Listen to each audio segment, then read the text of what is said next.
आधुनिक भारत का इतिहास, खंड 2।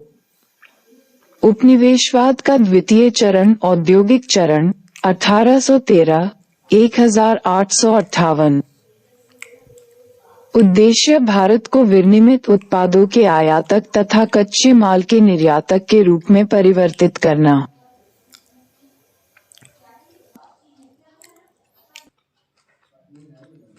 राजनीतिक नीति। साम्राज्यवादी प्रसार पर बल ताकि अधिक से अधिक भारतीय राज्यों को प्रत्यक्ष नियंत्रण में लिया जा सके। अजीत बेटलैक। प्रशासनिक।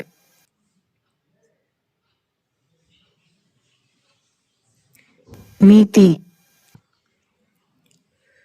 प्रशासनिक ढांचे में व्यापक सुधार एवं परिवर्तन को प्रोत्साहन देना।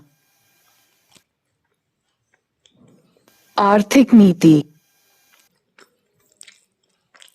कृषि का व्यवसायीकरण, भारतीय हस्तशिल्प उद्योगों को धक्का पहुंचाना, रेलवे, टेलीग्राफ, डाक विभाग, सड़क मार्ग आदि का निर्माण।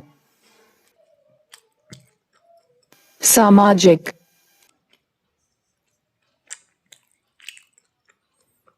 नीति।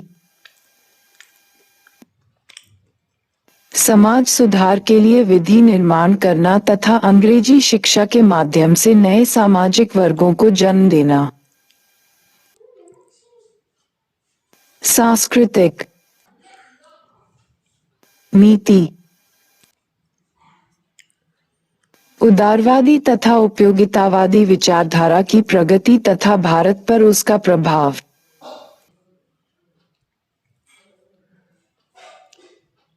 उपनिवेशवाद का औद्योगिक चरण, 1813-58।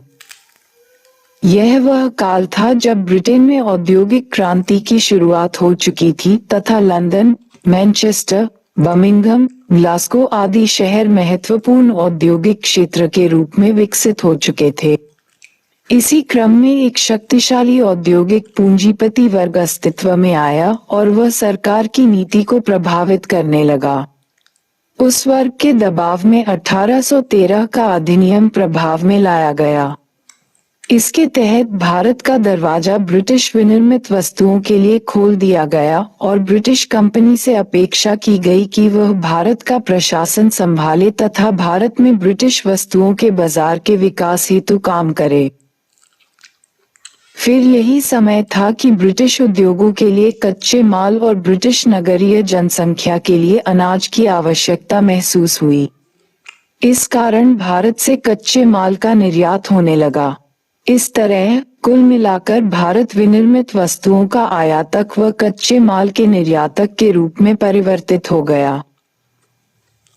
अब भारत के संदर्भ में नवीन ब्रिटिश औपनिवेशिक हित उसकी तमाम नीतियों यथा राजनीतिक, सामाजिक, सांस्कृतिक, आर्थिक सभी को प्रभावित करना शुरू किया। औद्योगिक चरण, राजनीतिक नीति। भारत को एक सशक्त बाजार के रूप में विकसित करने के लिए कंपनी ने अधिक से अधिक क्षेत्रों को प्रत्यक्ष नियंत्रण में लेने पर बल दिया। अतः इस चरण में भारत आने वाले गवर्नर जनरलों ने विस्तारवादी नीति का अनुसरण करते हुए ब्रिटिश साम्राज्य के व्यापक विस्तार पर बल दिया। Lord Hastings, 1813-23। आंग्ल नेपाल युद्ध, 1814-15। नेपालियों को पराजित कर उन्हें सुगौली की संधि, 1816 पर हस्ताक्षर करने के लिए बाध्य किया। इस संधि के अनुसार सिक्किम पर नेपाली अधिकार समाप्त हो गया। कुमाऊं एवं गढ़वाल सहित तराई का अच्छा खासा भाग ब्रिटिश भारत में विलय कर लिया गया। तृतीय आंग्ल मराठा युद्ध, 1817-18। इस युद्ध में मराठा शक्ति अंतिम रूप से समाप्त हो गई। लॉर्ड हेस्टिंग्स के अंतर्गत ब्रिटिश सेना ने पेशवा, भोसले और होलकर की संयुक्त शक्ति को हराया। 1818 ही में पेशवा के साथ संधि कर मराठा परिसंध को भंग कर दिया गया तथा बाजीराव द्वितीय को 8 लाख के वार्षिक पेंशन पर विदूर भेज दिया गया। Lord Amherst 1823-28।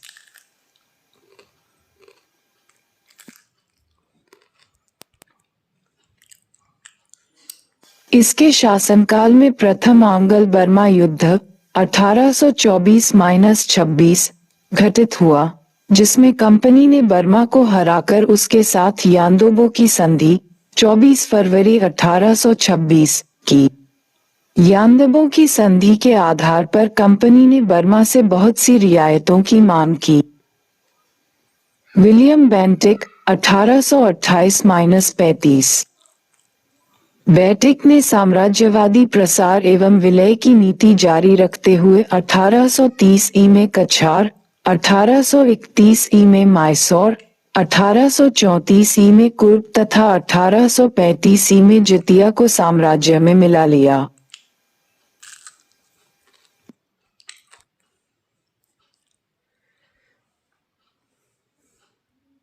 ऑकलैंड 1836-42। इसके शासनकाल में प्रथम आंग्ल अफगान युद्ध 1839-41 हुआ, लेकिन अंग्रेजों के लिए ये युद्ध एक त्रासदी सिद्ध हुआ। इसमें ब्रिटिश सेना अफगानों के हाथों पिट गई। एलेनबरो 1842-44। इसने 1843 ई में सिंध का अधिग्रहण किया। Lord Harding 1844-48। इसके शासनकाल में प्रथम आंग्ल सिख युद्ध 1845-46 लड़ा गया। इसमें पराजित होने के बाद सिखों ने कंपनी के साथ लाहौर 1846 में की संधि की। लाहौर की संधि के तहत कंपनी ने कश्मीर पर अधिकार कर लिया। लॉर्ड डलहौजी 1848-56। इसने ब्रिटिश साम्राज्य के विस्तार के लिए दो तरीके अपनाए। एक, युद्ध के माध्यम से विस्तार।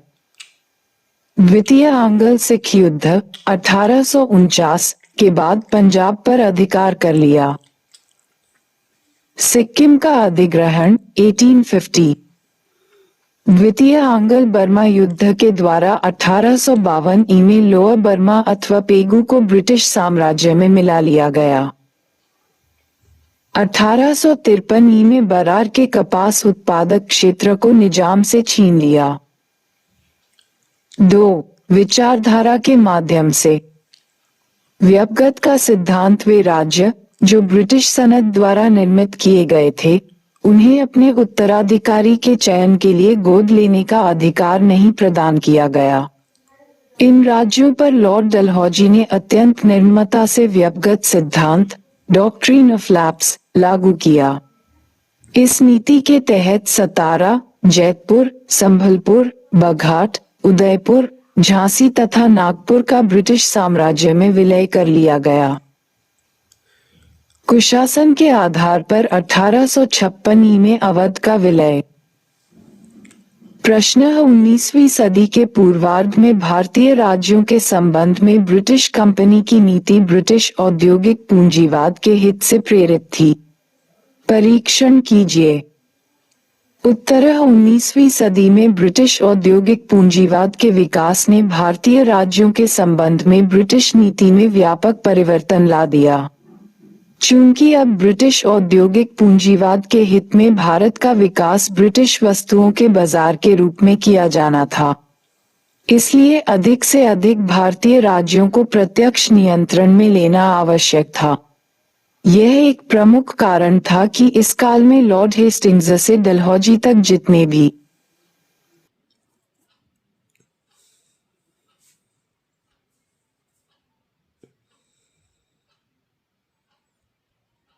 गवर्नर जनरल आए, उन सभी ने युद्ध और विलय की नीति पर बल दिया।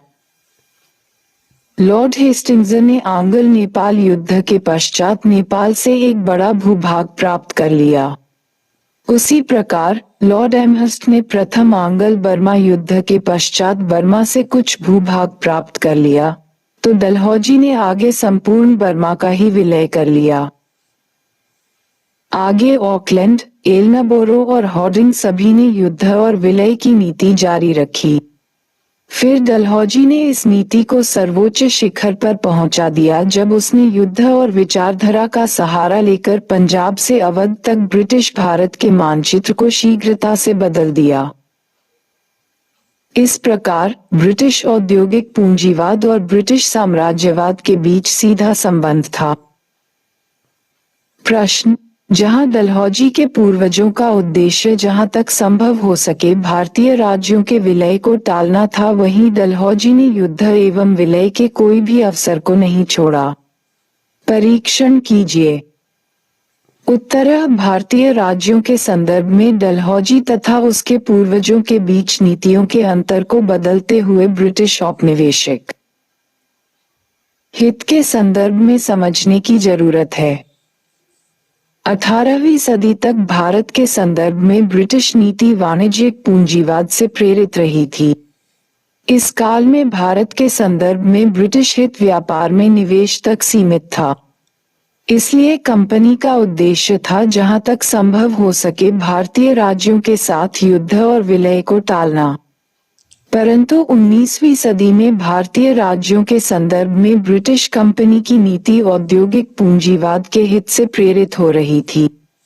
अतः इसका प्रयास था अधिक से अधिक भारतीय राज्यों को प्रत्यक्ष नियंत्रण में लेना ताकि भारतीय क्षेत्र को कच्चे माल के निर्यातक और विनिर्मित वस्तुओं के आयातक के रूप में परिवर्तित किया जा सके।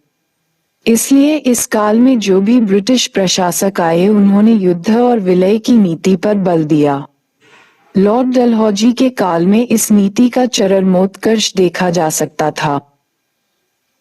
डलहौजी ने विलय के किसी अवसर को नहीं छोड़ा और उसके लिए युद्ध एवं विचारधारा दोनों का सहारा लिया। उदाहरण के लिए युद्ध के माध्यम से उसने पंजाब, लोअर बर्मा आदि क्षेत्र का विलय कर लिया। युद्ध के अतिरिक्त उसने व्यक्तिगत के सिद्धांत एवं कुशासन की अवधारणा जैसी विचारधाराओं का भी सहारा लिया।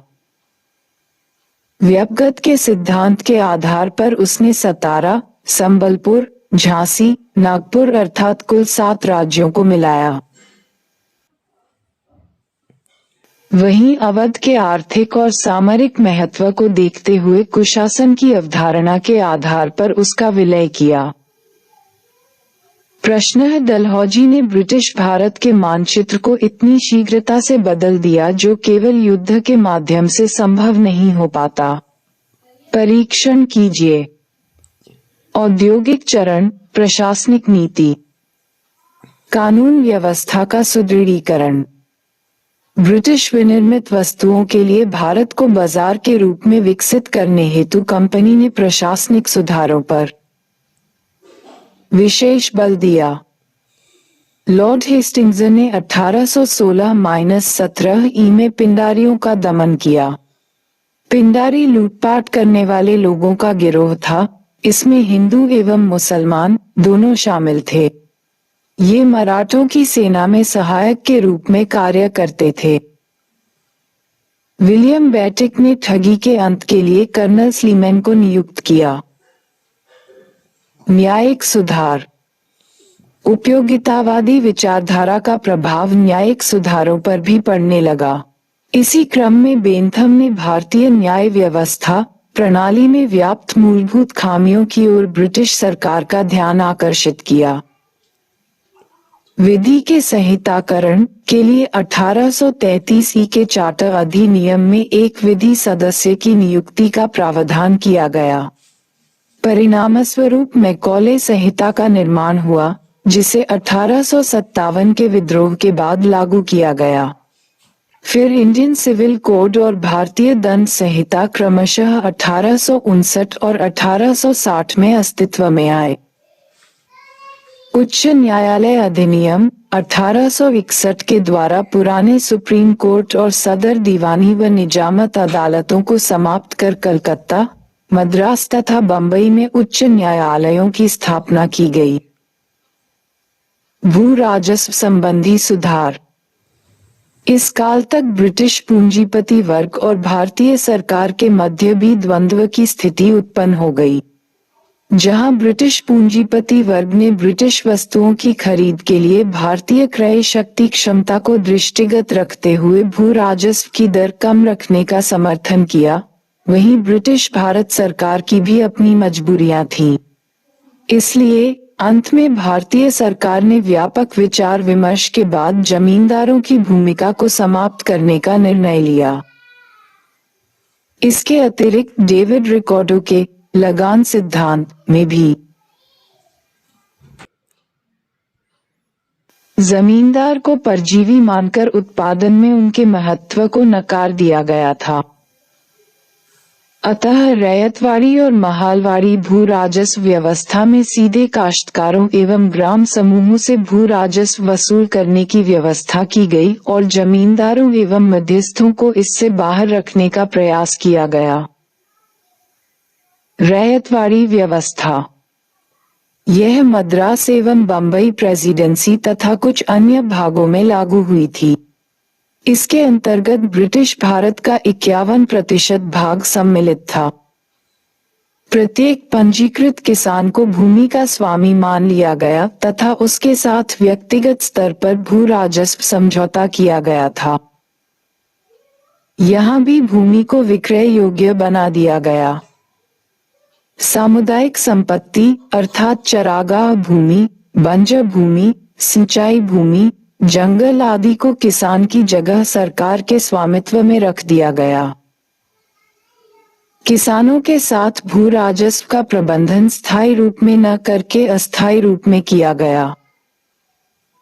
उद्देश्य 1. मद्रास प्रेसिडेंसी में कंपनी खर्चीले युद्ध में उलझी हुई थी, अतः उसे बड़ी मात्रा में धन की जरूरत थी।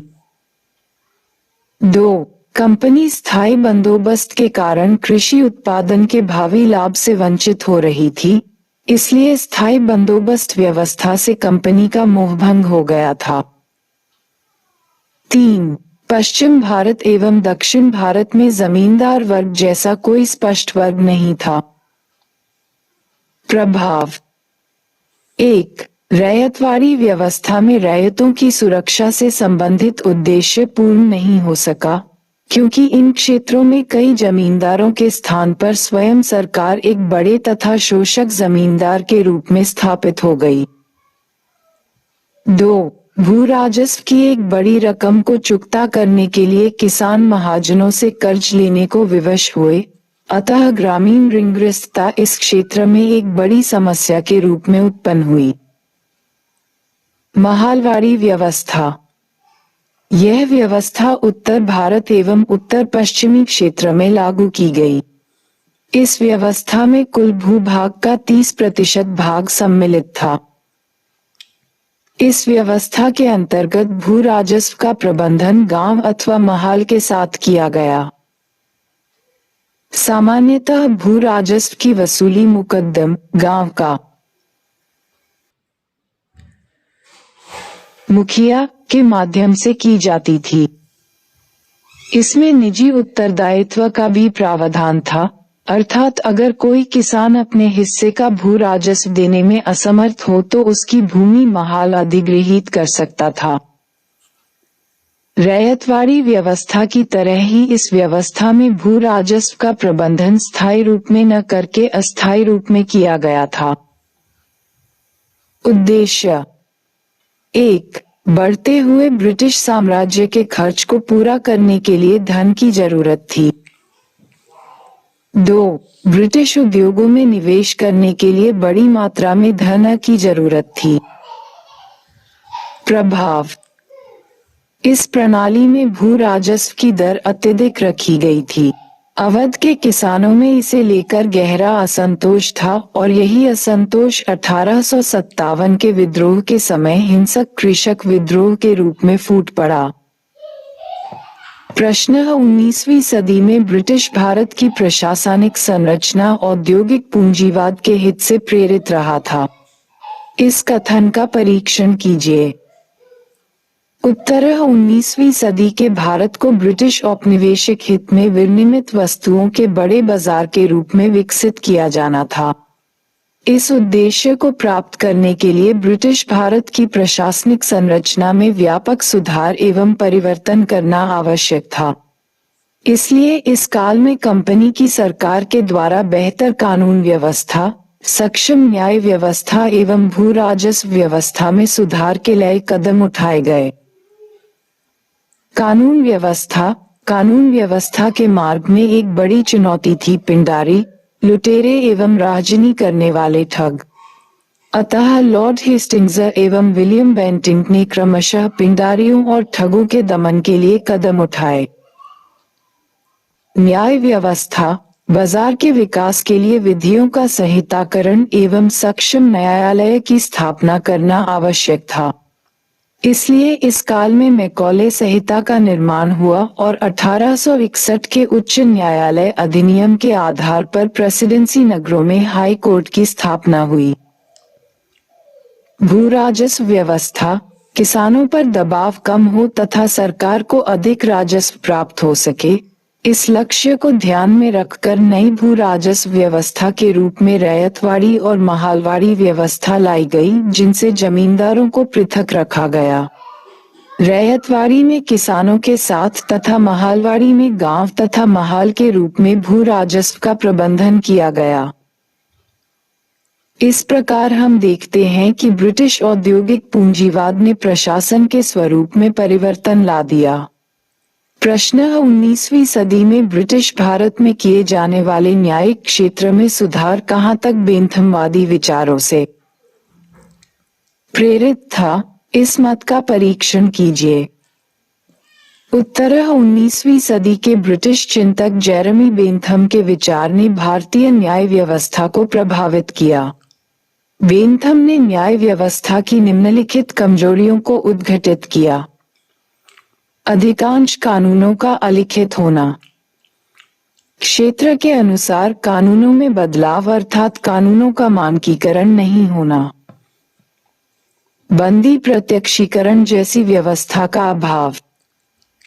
इन विचारों के प्रभाव में न्यायिक क्षेत्र में सुधार हेतु निम्नलिखित कदम उठाए गए।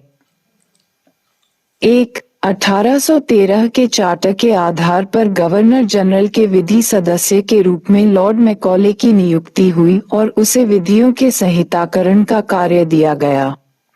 फिर 1837 में मैकॉले विधि संहिता बनकर तैयार हुआ और आगे वह भारतीय दीवानी संहिता 1859 और भारतीय दंड संहिता 1860 के रूप में लागू हुआ।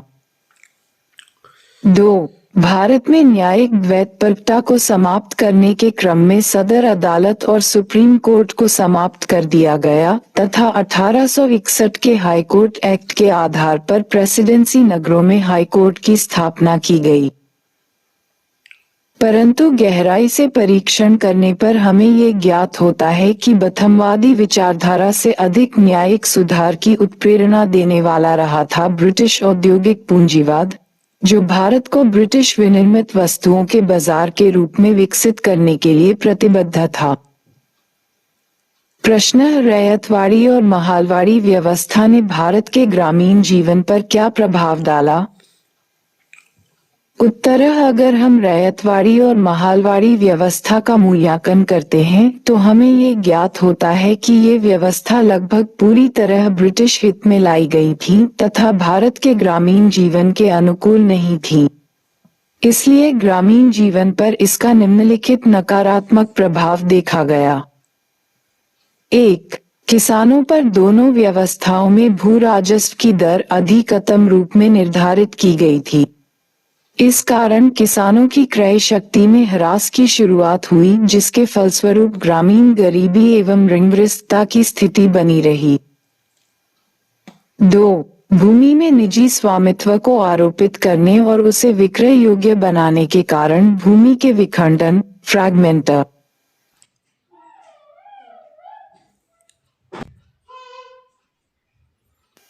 ऑफ लैंड को बल मिला। इसलिए स्वतंत्रता के पश्चात चकबंदी कंसोलिडेशन ऑफ लैंड पर बल दिया गया। 3. भूमि की खरीद बिक्री और भू राजस्व के अधिक दबाव के कारण ग्रामीण क्षेत्र में सीमांत कृषक मजदूर बनते चले गए। 4. इस काल में नकदी फसलों के उत्पादन को प्रोत्साहन मिला। इस कारण ज्वार, बाजरा और मक्का जैसे परंपरागत फसलें प्रभावित हो गई, जिसके फलस्वरूप अकाल जैसी घटनाओं में वृद्धि हुई। औद्योगिक चरण, आर्थिक नीति। भारतीय अर्थव्यवस्था पर प्रभाव। कृषि, कच्चे माल एवं अनाजों की आपूर्ति। व्यवसायीकरण, अकाल और भूखमरी। शिल्प और उद्योग, उद्योगों का पतन। कृषि पर अत्यधिक दबाव। गरीबी और बेरोजगारी। व्यापार, निर्मित माल का आयातक और कच्चे माल का निर्यातक। अर्थव्यवस्था की संरचना में नकारात्मक परिवर्तन। यातायात एवं संभार। सड़क, रेलवे, टेलीग्राफ आदि। भारतीय बाजार का एकीकरण। भारतीय बाजार का एकीकरण। ब्रिटिश विनिर्मित उत्पादों के व्यापक प्रचलन ने भारतीय हस्तशिल्प उद्योगों को नष्ट कर दिया। भारत पर निजी ब्रिटिश पूंजीपतियों का काफी मात्रा में ऋण था। एकीकृत बाजार और भाप इंजन के आविष्कार ने भारत में ब्रिटिश पूंजीवाद के विकास का मार्ग तैयार किया। कृषि का व्यवसायीकरण। भारतीय कृषि क्षेत्र का दोहन ब्रिटिश औद्योगिकरण के हित में किया गया। यद्यपि कृषि का व्यवसायीकरण भारतीय कृषि में कोई नई बात नहीं थी, लेकिन ब्रिटिश शासन के अंतर्गत इसे व्यापक रूप से प्रोत्साहित किया गया। निम्नलिखित कारकों ने व्यवसायीकरण को प्रोत्साहन दिया। 1. भू राजस्व की दर अधिकतम होना। 2. ब्रिटिश उद्योगों के लिए कच्चे माल की आवश्यकता। 3. ब्रिटेन में नगरीय जनसंख्या के लिए बड़ी मात्रा में अनाजों की आवश्यकता होना। 4. आधुनिक यातायात एवं संचार के साधनों के विकास के साथ साथ 1869 में स्वेज नहर का खुलना। सीमाएं। 1. औपनिवेशिक सरकार ने केवल उन्हीं फसलों को प्रोत्साहन दिया जिनकी ब्रिटेन को आवश्यकता थी। 2. अधिसंख्य भारतीय किसानों के लिए यह एक थोपी गई प्रक्रिया थी। 3. औपनिवेशिक सरकार के अंतर्गत इस व्यवस्था में प्रत्येक स्तर पर लाभ प्राप्त करने वाला वर्ग अपना आर्थिक भार अपने नीचे वाले वर्ग पर डालकर स्वयं बच जाता था। 4. व्यावसायिक फसलों के उत्पादन ने मोटे अनाजों की खेती पर दुष्प्रभाव डाला, जो गरीब लोगों का भोजन था। फलतः इसने ग्रामीण क्षेत्र में भूखमरी की समस्या को बहुत तीव्र कर दिया। किसान, बिचौलिए और साहूकार। व्यापारी, निर्यातक, जहाजरानी उद्योग, अंतर्राष्ट्रीय बाजार। विऔद्योगीकरण, भारत के हस्तशिल्प उद्योग का पतन। कारण: 1. चार्टर अधिनियम 1813, इसके आधार पर भारत में कंपनी का व्यापारिक एकाधिकार समाप्त कर दिया गया तथा लंकाशायर एवं मैनचेस्टर के औद्योगिक उत्पादों से भारत का बाजार भरा जाने लगा। इस प्रक्रिया ने भारत के हस्तशिल्प उद्योग पर विपरीत प्रभाव डाला। 2. ब्रिटिश सरकार ने ब्रिटेन तथा यूरोप में भारतीय हस्तशिल्प उत्पादों के लिए बाजार बंद करने हेतु उन पर भारी कर लगाए। 3. रेलवे के माध्यम से भारत के दूरस्थ क्षेत्रों तक पहुंच बनाई गई तथा वहां ब्रिटिश वस्तुएं पहुंचाई गई। 4. कंपनी की साम्राज्यवादी प्रसार की नीति के कारण अधिकांश देशी रियासतों का ब्रिटिश साम्राज्य में विलय किया गया। ये रियासतें भारतीय हस्तशिल्प उत्पादों के लिए एक बड़ा बाजार थीं।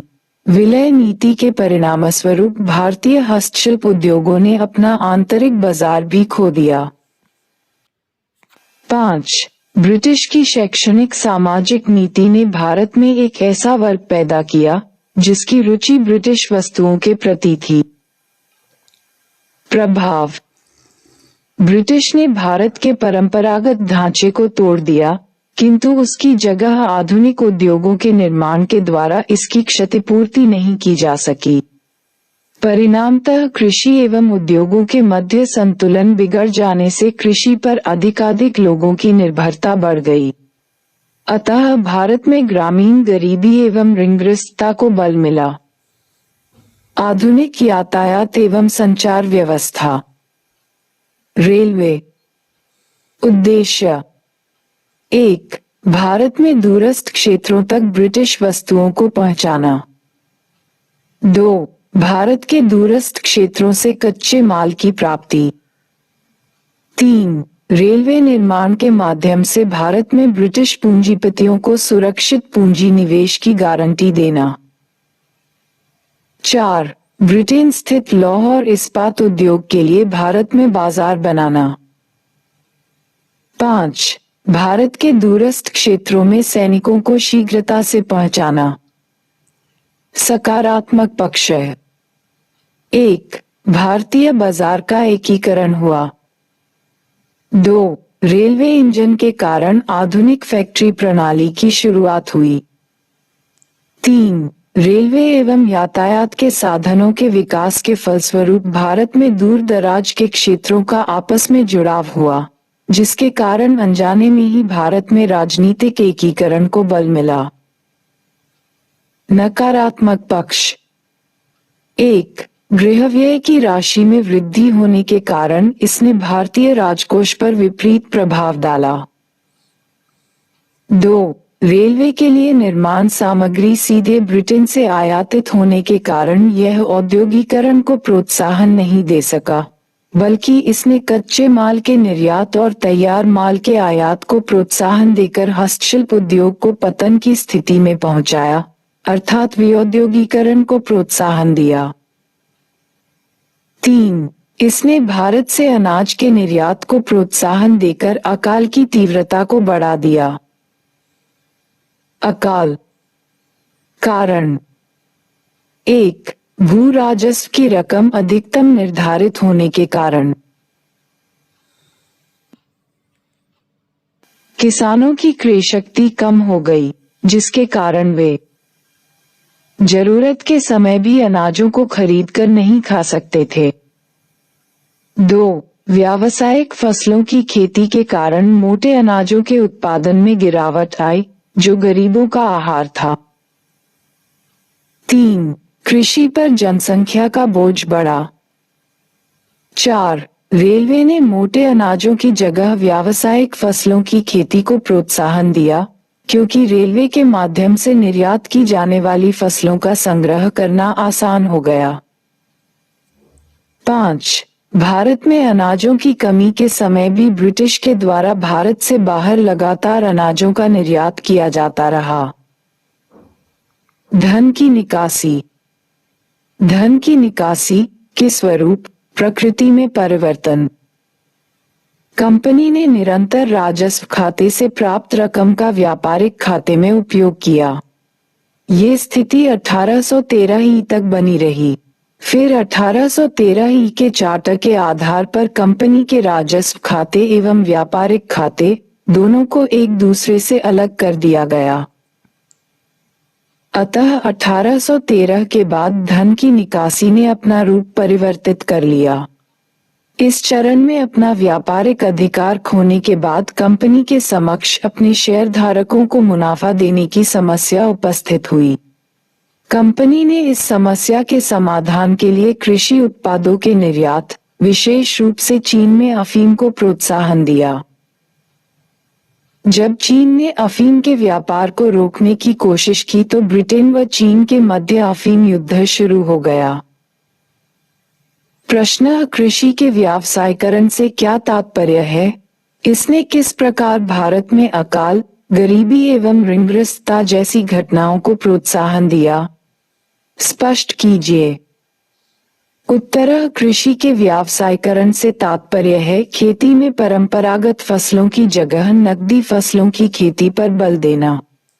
ब्रिटिश औपनिवेशिक शासन के अंतर्गत इस प्रक्रिया को बल मिला।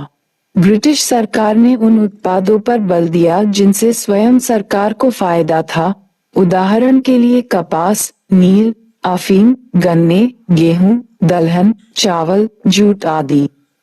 इन उत्पादों को ब्रिटेन निर्यात किया गया। दूसरी तरफ भारतीय किसानों के लिए यह एक थोपी गई प्रक्रिया थी। अधिकांशतः किसानों ने इसे बाध्यता के कारण अपनाया था और यह बाध्यता थी भू राजस्व की अधिकतम दर एवं महाजनी कर्ज को अदा करने की बाध्यता। चूंकि इसका लाभ किसानों को नहीं बल्कि व्यापारी एवं महाजनों को मिला, इसलिए उल्टा इसने किसानों के बीच गरीबी, अकाल एवं भूखमरी तथा ऋणग्रस्तता को जन्म दिया।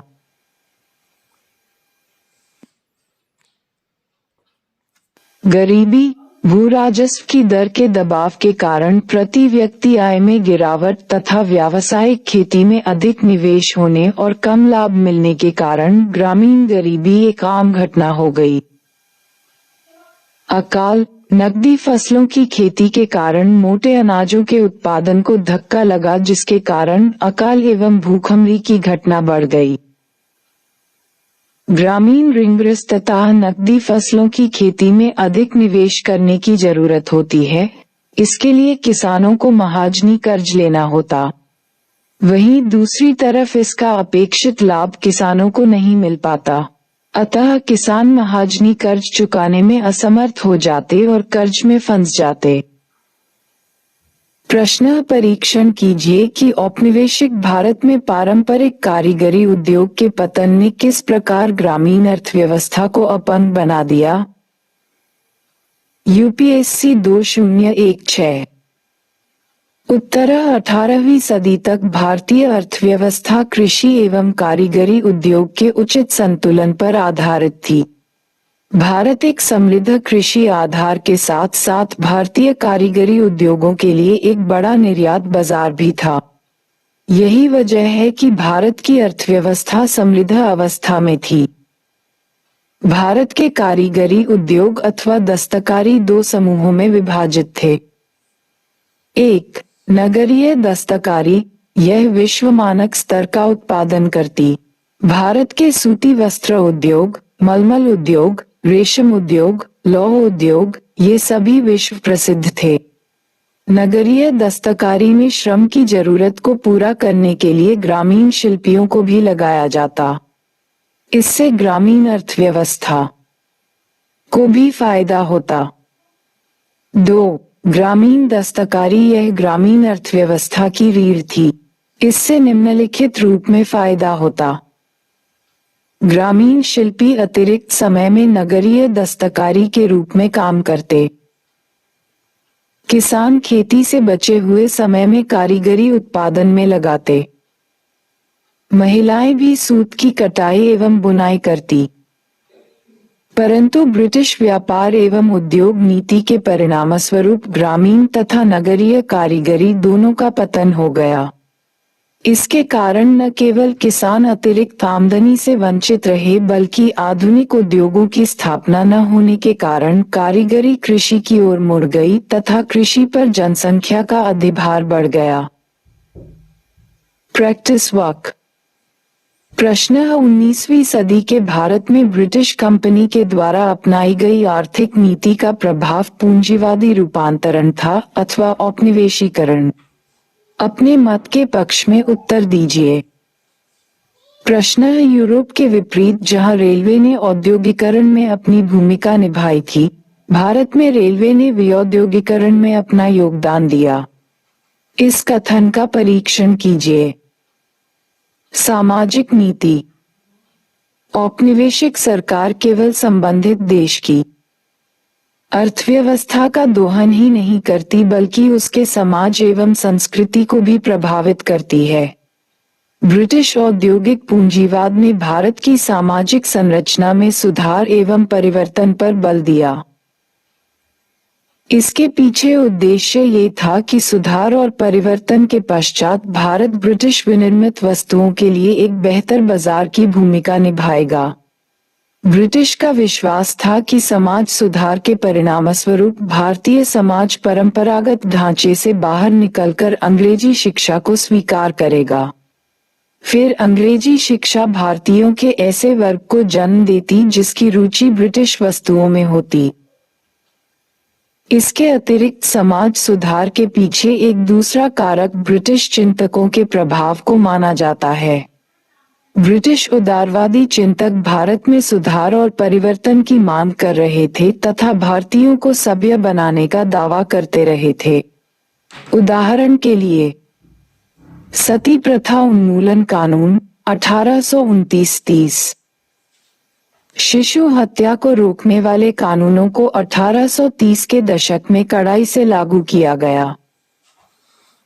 1843 में दास व्यवस्था उन्मूलन से संबंधित कानून, 1856 में विधवा पुनर्विवाह कानून।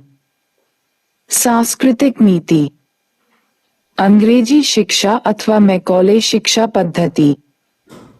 शिक्षा के क्षेत्र में प्राच्य एवं पाश्चात्य विवाद क्या है?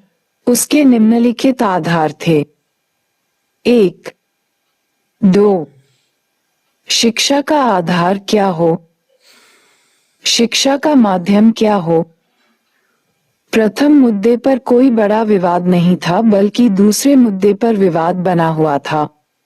उस समय बंगाल लोक शिक्षा समिति 2 गुटों में बंटी हुई थी, प्राच्यवादी एवं पाश्चात्यवादी।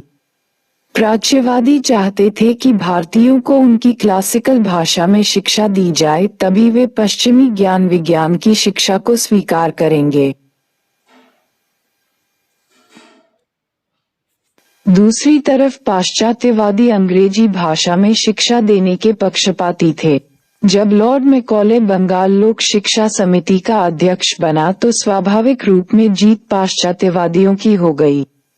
2 फरवरी 1835 को लॉर्ड मैकॉले ने शिक्षा नीति जारी कर दी। विप्रवेशन की अवधारणा क्या है?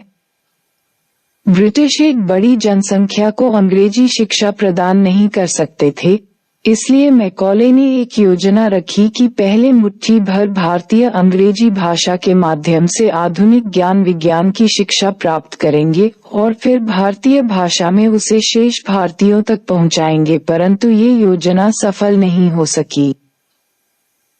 मैकॉले शिक्षा लागू करने के पीछे उद्देश्य, ब्रिटिश विनिर्मित वस्तुओं के लिए बाजार प्राप्त करना, भारतीयों को निम्न सरकारी पदों पर नियुक्ति योग्य बनाना, ईसाई धर्म का प्रसार करना, भारत में ब्रिटिश शासन के लिए एक समर्थक वर्ग तैयार करना। मैकॉले शिक्षा पद्धति का दुष्परिणाम, भारत में जनशिक्षा ध्वस्त हो गई। सभी प्रकार का मौलिक ज्ञान ब्रिटेन में विकसित किया जाता और भारत से केवल नकल करने की अपेक्षा की जाती। भारतीयों को आर्थिक एवं ज्ञान विज्ञान की शिक्षा के बजाय साहित्य और दर्शन की शिक्षा ही अधिक दी गई। मैकॉले शिक्षा पद्धति के कारण भारत और इंडिया में विभाजन बना रहा। योगदान, अंग्रेजी भाषा के माध्यम से भारतीय बुद्धिजीवियों का एक वर्ग पाश्चात्य विचारधारा के संपर्क में आया और इस कारण भारत में राष्ट्रवाद को प्रोत्साहन मिला। अंग्रेजी भाषा के कारण भारत 1990 के दशक में कंप्यूटर सॉफ्टवेयर के क्षेत्र में आगे बढ़ सका। उदारवाद और उपयोगितावाद। समानताएं, 1. दोनों ब्रिटेन में औद्योगिक क्रांति की उपज थे। 2. वे दोनों प्राच्यवादी विचारधारा के मुखर प्रबल आलोचक थे। उनका कहना था कि प्राच्यविदों ने भारत की अनुचित प्रशंसा की थी। 3. दोनों ने भारतीय अतीत और संस्कृति पर हमला करते हुए भारतीयों को असभ्य एवं बर्बर तथा भारतीय समाज को पतनशील करार दिया। उन्होंने भारतीयों को सभ्य बनाने तथा विकास के मार्ग पर ले जाने के लिए भारत में कठोर ब्रिटिश शासन का औचित्य सिद्ध किया। दोनों के बीच अंतर। 1.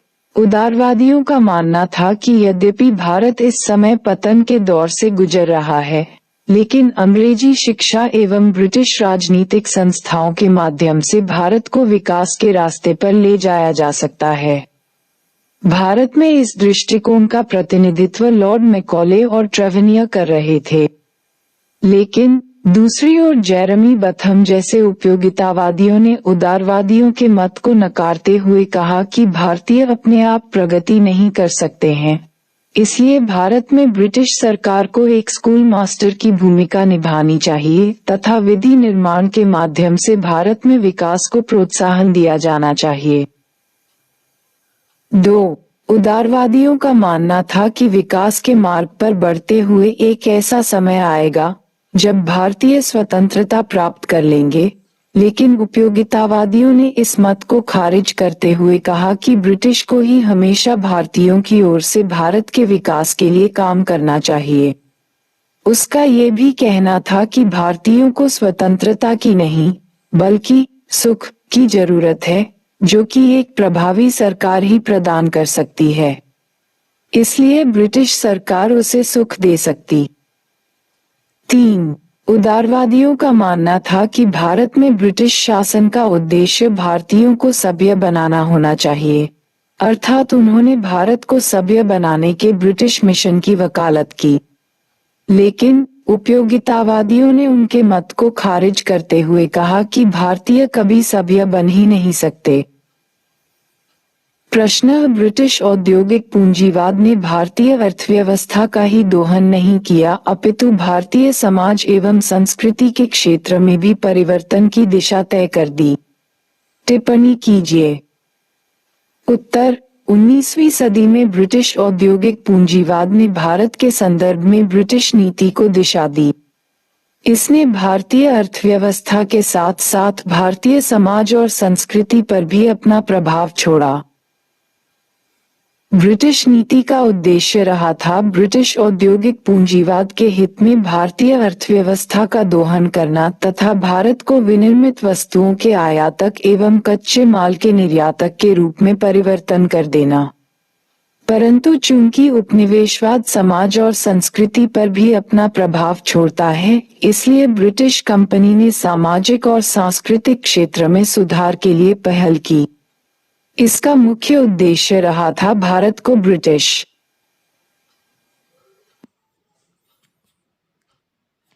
वस्तुओं के बाजार के रूप में विकसित करना। दूसरी तरफ सुधार के लिए दबाव ब्रिटिश उदारवादी एवं उपयोगितावादी चिंतकों की ओर से भी बना हुआ था। इसलिए इस संदर्भ में निम्नलिखित कदम उठाए गए। 1. समाज सुधार के लिए विधि निर्माण अर्थात सती प्रथा उन्मूलन 1829-30, दास व्यवस्था उन्मूलन 1843, विधवा पुनर्विवाह कानून 1856 आदि। 2. अंग्रेजी शिक्षा के माध्यम से भारतीयों के सांस्कृतिक दृष्टिकोण में बदलाव लाने का प्रयास किया गया। मैकॉले के शब्दों में, एक ऐसे वर्ग को जन्म देना जो अपनी रुचि और दृष्टिकोण में ब्रिटिश हो। इस प्रकार ब्रिटिश औद्योगिक पूंजीवाद ने भारतीय अर्थव्यवस्था के साथ साथ समाज और संस्कृति को भी परिवर्तित कर दिया।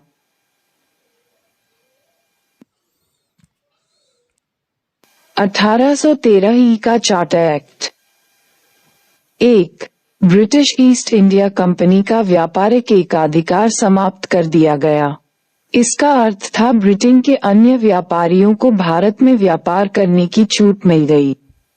अब वे भारत में बिना रोक टोक ब्रिटिश औद्योगिक उत्पादों की बिक्री के लिए आ सकते थे। परंतु ये स्मरणीय है कि चीन के साथ व्यापार एवं चाय के व्यापार पर कंपनी का एकाधिकार बना रहा था। 2. ब्रिटिश पूंजीपतियों का इस बात के लिए दबाव रहा था कि सरकार भारत का प्रशासन अपने हाथों में ले ले, किंतु सरकार इस दायित्व के लिए तब तैयार नहीं थी। अतः इस चार्टर एक्ट के माध्यम से आगामी 20 वर्षों के लिए भारत के प्रशासन का दायित्व ब्रिटिश कंपनी के ऊपर छोड़ दिया गया। 3. ब्रिटिश उदारवादी चिंतकों के इस दावे को वैधता देने के लिए कि उनका उद्देश्य भारत को सभ्य बनाना है, भारत में वैज्ञानिक शिक्षा एवं साहित्य के प्रसार के लिए लाख रुपए वार्षिक आवंटन का प्रावधान लाया गया। 4. ईसाई मिशनरियों को लाइसेंस लेकर धर्म प्रचार की अनुमति मिली।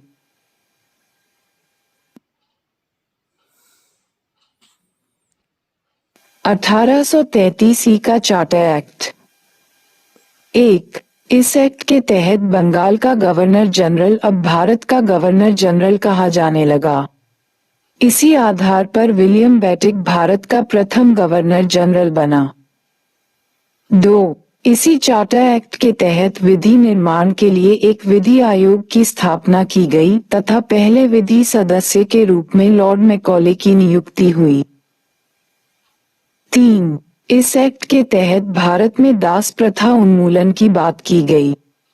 इसी आधार पर लॉर्ड एलनबरो के समय 1843 में दास प्रथा का अंत कर दिया गया। 4. ये भी घोषणा की गई कि सरकारी सेवाओं में भारतीयों के साथ वर्ण, जन्म, नस्ल के आधार पर भेदभाव नहीं किया जाएगा।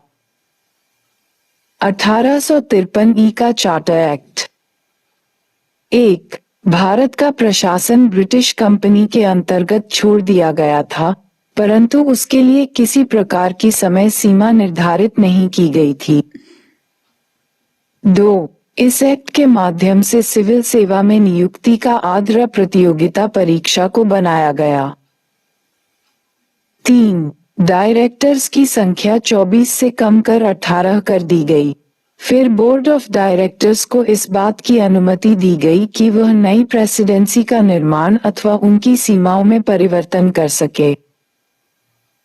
4. पहली बार लेजिस्लेटिव काउंसिल के गठन की घोषणा की गई।